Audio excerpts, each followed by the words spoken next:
Violence at Stampede Park. At this time, part of the investigation is still determining what weapons may have been involved. On a night with a record crowd at the grounds. Sex assault charges. We have so far identified 8 victims. A former teacher is arrested. And a few years ago, he was working on a pipeline. Now his hit songs are on the radio. I can't believe it. Honestly, I'm honored. CTV Calgary, local breaking news with Ian White. Good afternoon. The search for suspects continues after a violent night at Stampede Park. 3 people were stabbed last night in what police are calling a targeted attack. Alicia Fieldberg joins us from the grounds now. Alicia, this happened last night when the park was very busy. It was free admission for part of the day yesterday, and there was record-breaking attendance with over 193,000 people down here. Now, police are asking anyone who might have been in this area around 11 o'clock last night, who may have seen something or maybe recorded it on their phone that may be helpful to the investigation. They do also have some security video that they're looking at. Now, last night at 11:05, right here at the base of the Arrow Slide, police were called here to the Stampede Midway. Police found an 18-year-old man in life-threatening condition and 2 others in serious condition just outside the park, a 15-year-old boy near 17th Avenue and McLeod Trail, and an 18-year-old man near Earlton Street and 27th Avenue. Now, police say that it was a fight between 2 groups of people who knew each other. That's why they're saying it was targeted. The attack happened after a Don Tolliver concert drew a huge crowd to the park last night.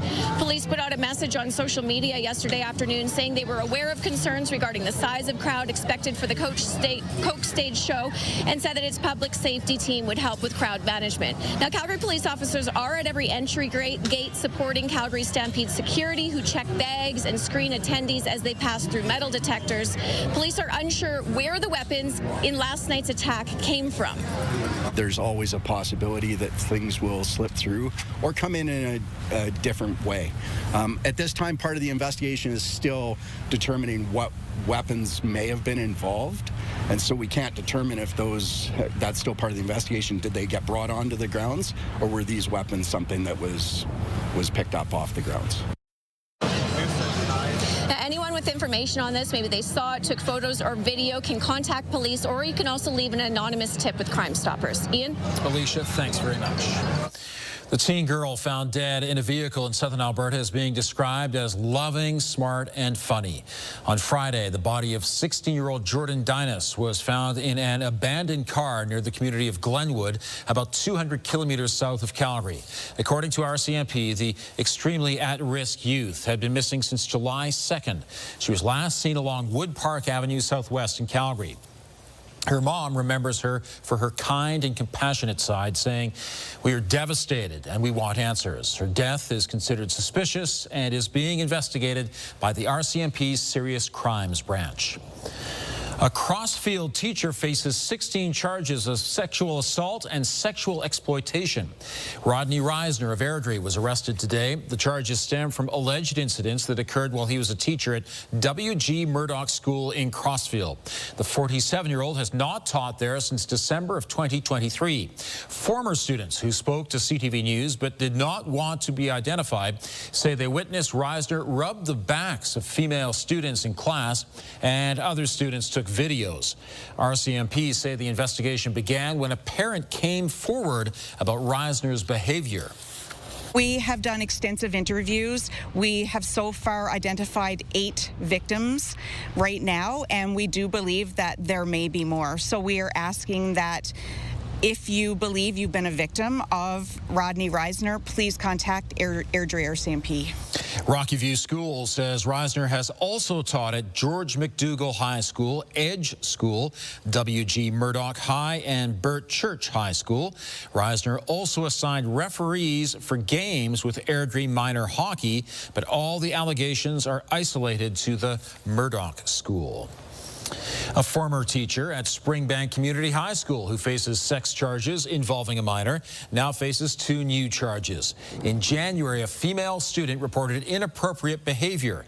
49-year-old Tim Bailey was charged with child luring, sexual exploitation, and making explicit material available to a child. Now, Mounties have laid additional charges of accessing and possessing child pornography. Bailey has been released on conditions and is due in court in September. The former Army Reserve member who served in Bosnia is no longer a teacher in the Rocky View School Division.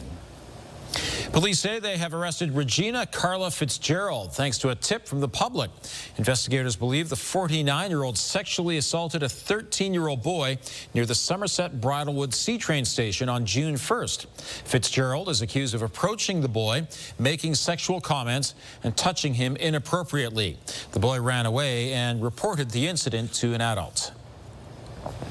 A new survey shows most Calgarians support closing part of 17th Avenue to vehicles on summer weekends. But some businesses worry it could hurt more than help. Mark Villani joins us from 17th Avenue. So, Mark, walk us through the details of this report. Well, Ian, the Beltline Neighborhoods Association surveyed 40 local businesses here on 17th Avenue, as well as 1,500 citizens across Calgary about this potential project, which would close this road from 4th Street to 8th Street to all vehicles on the weekends in the summertime.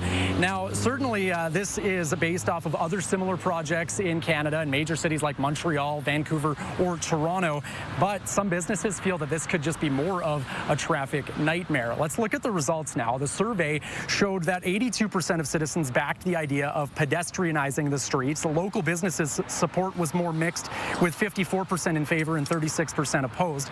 Many also highlighted that they would visit 17th Avenue more often if vehicles were blocked off. Now, supporters say the open streets would reduce vehicle noise and pollution. It would provide more space to walk. It would allow for expanded patios and retail. But the 17th Avenue Business Improvement Area says it wasn't properly consulted here. It says other road closure projects in Montreal have cost upwards of $12 million worth of taxpayer money over the course of 3 years to support businesses during closures. It also warns of potential harm to the more than 730 businesses on this street that rely on vehicle access and parking for their customers. It's that old adage, do it right or don't do it at all. So when we think about people not being able to access them, it's a concern, and especially coming out of COVID, a lot of our small businesses have not recovered. Really, the goal here is to support the local economy, local businesses, and make the street more accessible and more inviting. And I think as long as we continue to focus on the goals, we'll continue to see support from local businesses. Now, the Beltline Neighborhoods Association says it's still in the process of looking at some design concepts, as well as speaking with more businesses about this potential pilot project. It hopes to present these findings to the city, and if it's approved, we could see closures starting sometime next summer. All right, Mark, thank you. Danielle joins us now with the first look at the weather. Some clouds moved in this afternoon, and I guess that's the beginning of a cooling trend? Oh, absolutely. So just to talk about today, 23 degrees has been our high so far today, which is quite a difference from the high we had in Calgary yesterday that was record-breaking when we got to 31.8. So we're already starting this cool down, and we'll cool down further for tomorrow and likely only get into the teens for our daytime high. This cold front is rolling through. That's sparking up these showers and some thunderstorm activity as well.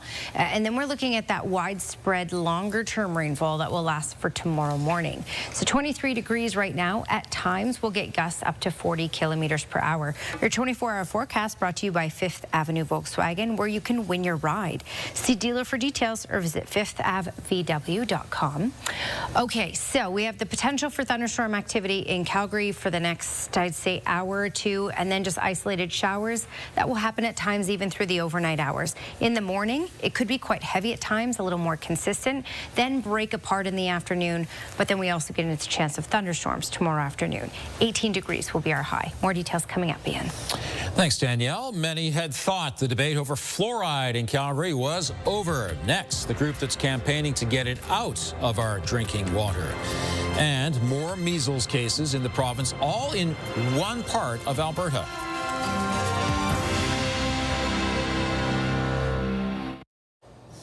Since the end of June, Calgary has been fluoridating its drinking water. Today, a lobby group opposed to fluoridation asked a Court of King's Bench justice to stop it.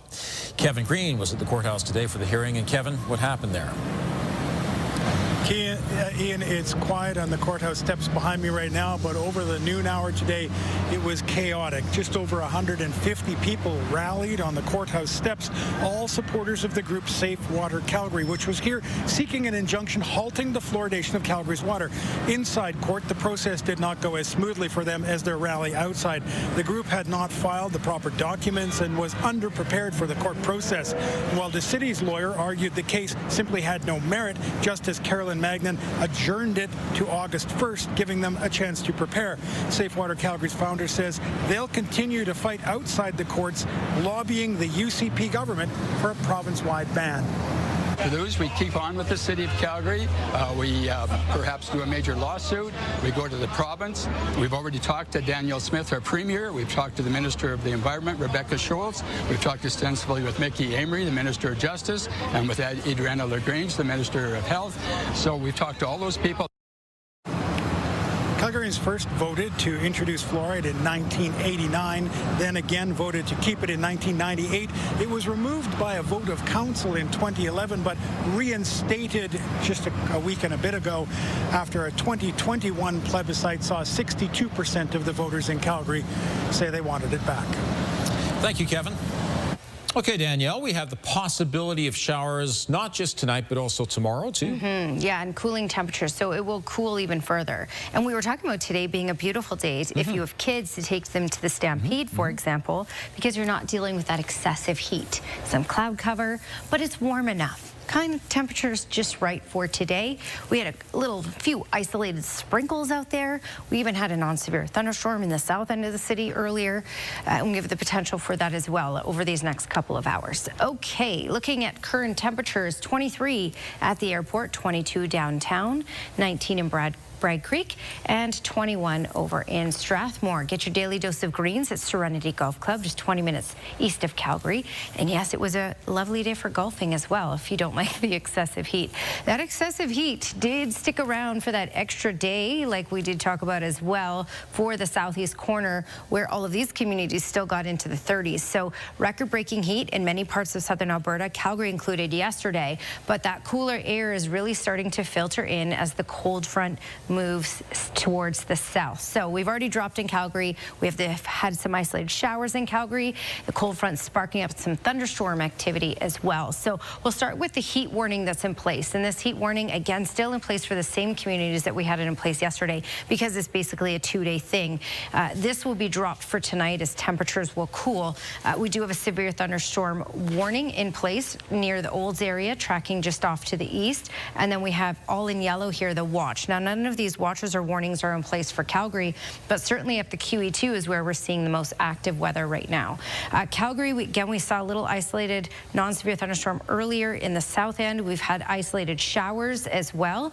To head north to show you that cell, it's basically already tracked to the east of the QE2, east of Didsbury and Olds, and it doesn't look at this point like it's containing large size hail, but there is some hail associated with this, and certainly a big downpour and some excessive wind gusts.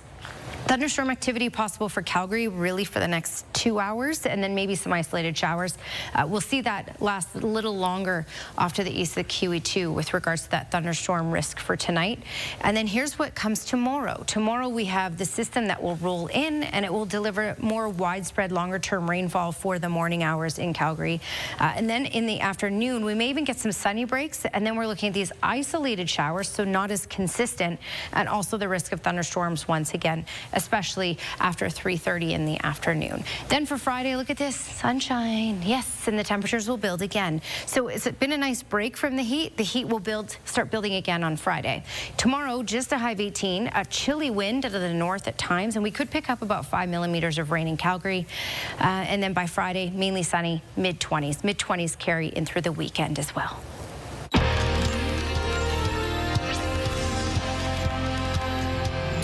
16 new confirmed measles cases in Alberta, and they are all in the north zone. More than 1,200 people have been infected in the province since March. Alberta now has the dubious distinction of having the most measles cases in North America on a per capita basis. Because of large group gatherings this summer, including the Calgary Stampede, contagious disease experts suspect the case numbers will continue to climb. Only a few years ago, he was working on a pipeline.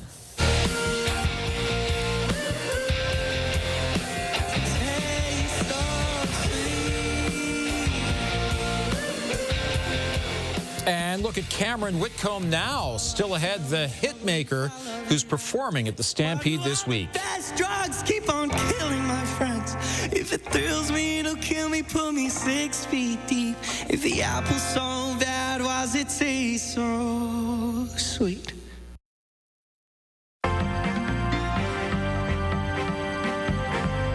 Latest on Donald Trump's tariffs are having an impact on the markets. Joining me is Robert Geary, investment advisor with the Pupwich Carmali Advisory Group. So first of all, Robert, what happened in the markets today?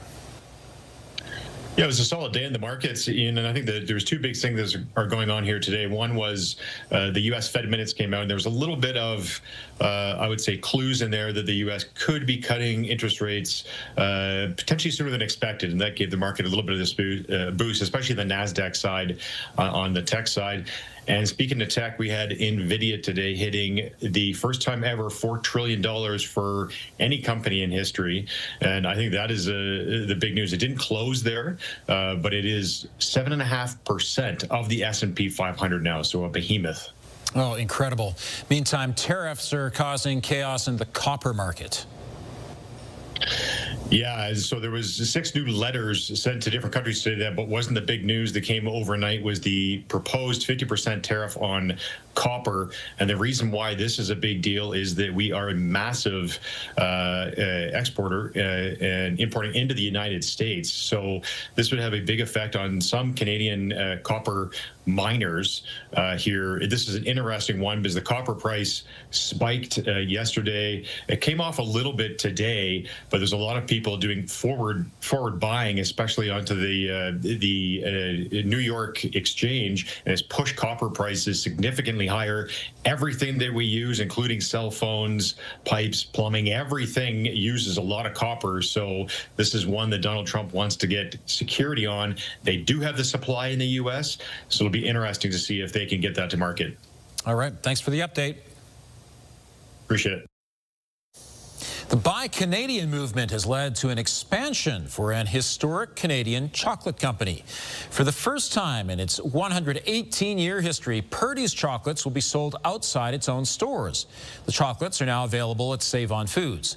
Purdy says as soon as U.S. tariffs on Canadian products became an issue, interest in the company spiked, with website traffic jumping more than 200%. The company says it's looking to see how its products sell at Save On Foods to see if it should expand its brand even further. Stabbing at the Calgary Stampede. Here's Tara Nelson with a look ahead to CTV News at 6. Hi, Ian. 3 people were stabbed last night, and police say this was not a random attack. Coming up at 6, the latest on the search for suspects. Plus, we asked Stampede goers how they're feeling about safety on the grounds. Also ahead, a rookie chuck wagon driver at this year's Stampede is a former NHL player. Coming up, why DJ King says he switched from pucks to chucks. Ian. Thanks, Tara.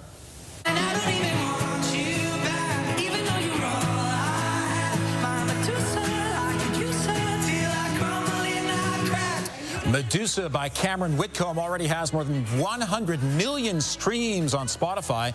It's been quite a year for the BC artist who performs Thursday night at Nashville North at the Calgary Stampede. And joining me from Nanaimo is Cameron Whitcomb. Great to see you. Good to see you, man. Yeah, happy to be here. Listen, only a few years ago, just a few years ago, you were working literally on the Trans Mountain Pipeline. You were doing manual labor, and here you are performing at the Stampede. Can you believe how quickly your life has changed? I can't believe it. Honestly, I'm honored. Sincerely, I mean, I wake up every day. I'm like, you know, I can't believe I get to do this for a living. Like, I should be digging holes right now for a living. So the fact that I get to sing for a living is ridiculous. I'm just grateful for it, you know. And it was tough work as well, right? Yeah, I mean, not for me. I was always just on my phone, taking as many coffee breaks as possible. Wasn't a very hardworking guy. No, it was. Yeah, I mean, it was hard work for sure. Honestly, that was supposed to be my life, and so it's it's crazy. I'm grateful. I'm grateful, really grateful. Cameron, you're brutally honest in many of your songs about your battles with addiction and then becoming sober, which is very inspiring, I think, to a lot of people. You must get some wonderful feedback from your fans. Yeah, I mean, I'm 2 years clean, 2 years, 1 month clean and sober. And I've struggled with addiction since I was like 13 years old, and so it means a lot to me when people come to my shows and they're like, hey, I got 1 year clean, or I got 2 years clean, or I got 30 days clean, and your music helps me. And I honestly, I never know what to say, because I'm just so grateful, so grateful that people can find solace in my music. To see my extended interview with Cameron Whitcomb, visit ctvnews.ca/Calgary. We can expect temperatures to cool off for a day or so and then ramp up again for the end of Stampede. Right now it's 23 degrees. Danielle has details still ahead. I really like your weekend forecast. Thank you very much, Ian. It was catered just for you. Oh, nice. And all of you. Yeah, we're going to boost up in temperature. It's not going to get excessively hot. At least it doesn't look like it for this weekend. But we'll be in those mid-20s with sunshine. And today, a really nice day, actually, to be at Stampede because 23 degrees. We had cloudy periods, a couple showers here and there. I would say a little more enjoyable than the excessive heat we had yesterday. So for tomorrow, just 18. That's a cooler day. Rain for much of the day. Thunderstorm activity later in the day will likely pick up 5 millimeters. But for Friday and the weekend, last weekend of Stampede, mid-20s with a good chunk of sunshine. Thank you, Danielle. Stampede pancake fans were in the pink this morning at South Centre. The 16th annual Pink Pancake Stampede Breakfast was held to support the Canadian Cancer Society. Participants wearing pink noshed on pink pancakes while enjoying music and family-friendly activities. It's also the kickoff for sign-ups for the CIBC Run for the Cure, which has happened in Calgary for the last 31 years. Tomorrow, the Stampede Caravan Breakfast takes place at Deerfoot City and Mackenzie Town Centre. And the 20th annual Stampede Breakfast, hosted by Sutina Police, went this morning. After traditional drumming and prayers, the flapjacks started flying. Live music, carnival games, and a petting zoo rounded out the entertainment. Sutina Police say it's a great way for them to connect with the community. Thank you for joining us. Now here's the early edition of the CTV National News.